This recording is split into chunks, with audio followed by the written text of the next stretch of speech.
Yo, what's poppin' everybody? It's your boy Modern Fiction here, back again with another video. One Piece chapter 1025 review. Let's get it. We just keep on getting back-to-back bangers, holy. Oda keeps on delivering with no break in sight. There was a lot of development this chapter, Wano's really ramping up now. First off, I just want to say that the color page spread was super dope. It's crazy to see all the top tiers together like you see Whitebeard and Ace, but then current Luffy and the Straw Hats as well. So the perspective's kinda surreal seeing all these characters dead or alive on the battlefield at the same time. But yeah, getting into it, it's kinda jokes how everyone was hyped for a prime adult Momo going to work, but forgot about his fear of flying heights. I thought maybe it would go away with the mental fortitude he gained from aging, but this ongoing quirk once again reiterates he's more so aged just physically rather than mentally. For now at least, cause that is his true age technically. But we do finally see Momo muster up the courage to fly up towards the floating Onigashima as Luffy's been paging and pressing him the entire time. But the catch is his eyes are closed, so instead of going directly to the rooftop,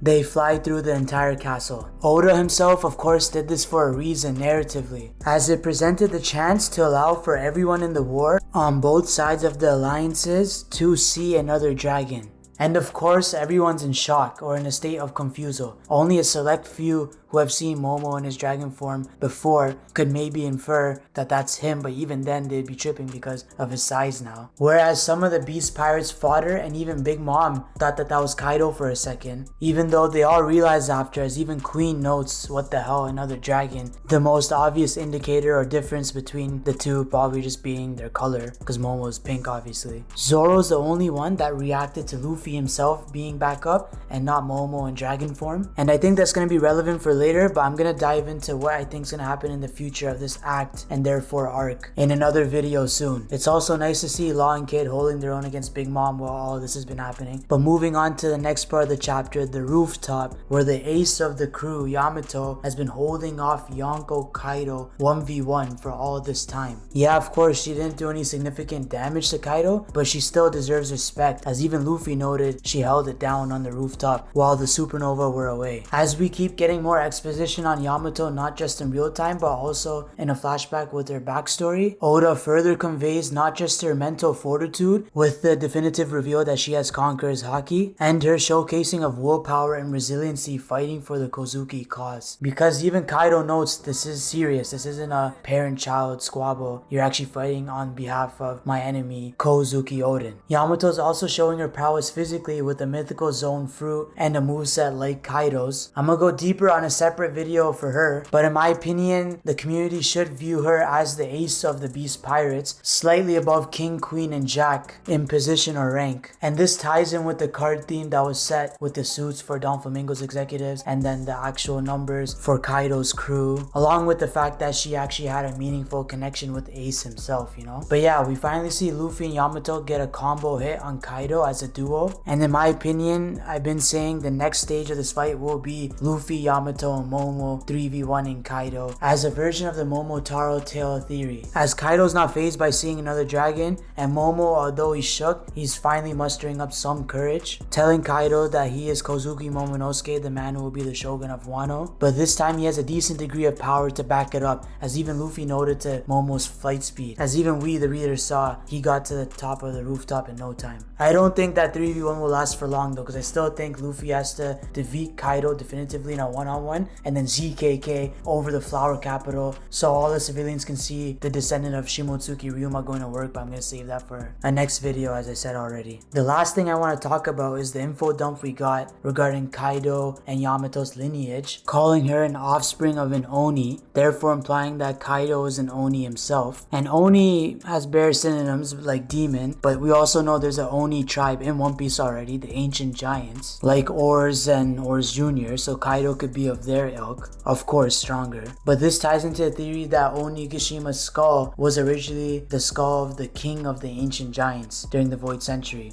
as this could be a further potential connection between Kaido and him and their overall race, which we need a lot of fleshing out on. Like even Oars is known as a continent puller, and there's a theory that he created Wano by bringing all the regions together, and that's why they have different temperatures and climates. The only thing in my opinion is that he's too young, because that would have only been 400 years ago. Whereas we know the Kozuki clan were prominent figures during the Void Century, even being the ones to write the poneglyphs. So yeah, we definitely need the Oni tribe to be more fleshed out, maybe with Kaido and Yamato's backstory, or in Elbaf with the giants, as obviously the ancient giants are related to them in some manner. Also, as a side note, it's crazy to see the contrast in tone between how Luffy reintroduces himself and Momo does. Luffy and Zoro in their own way have been role models for Momo throughout this entire saga. It's been a long ride. Him and Kinemon have been on the ship since Punk Hazard, the entering of the new world, and the start of the current super saga known as the Yonko saga. Like, subscribe, comment if you rated it, if you enjoyed the video. A lot more One Piece content coming out soon. Modern Fiction out.